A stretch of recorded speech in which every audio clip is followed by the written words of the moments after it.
LJPയുടെ നിയമസഭാ കക്ഷി നേതാവായി രാജു തിവാരിയെ നിയമിച്ചിരിക്കുകയാണ്. സർക്കാർ രൂപീകരണ ചർച്ചകൾ രാജു തിവാരി നയിക്കുമെന്ന് ചിരാഗ് പാസ്വാൻ അറിയിച്ചു.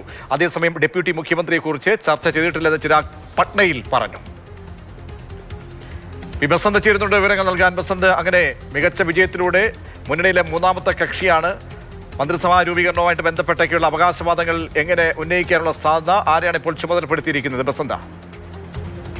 പ്രതീക്ഷ, LJPയുടെ നിയമസഭാ കക്ഷി യോഗമാണ് ഇന്ന് പാറ്റ്നയിൽ ചേർന്നത്. ചിരാഗ് പാസ്വാന്റെ അധ്യക്ഷതയിൽ ചേർന്ന യോഗത്തിലാണ് രാജു തിവാരിയെ നിയമസഭാ കക്ഷി നേതാവായി തെരഞ്ഞെടുത്തത്.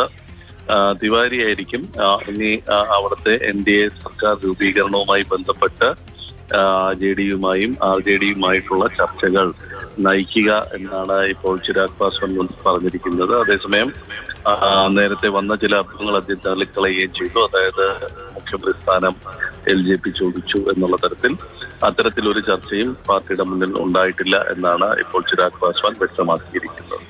ശരി, പി ബസന്താണ് വിവരം നൽകിയത്. LJP തിരഞ്ഞെടുപ്പ് ശേഷം, റിസൾട്ടിന് ശേഷം ഇപ്പോൾ മന്ത്രിസഭാ രൂപീകരണം അടക്കമുള്ള ചർച്ചകളിലേക്ക് നീങ്ങുകയാണ്.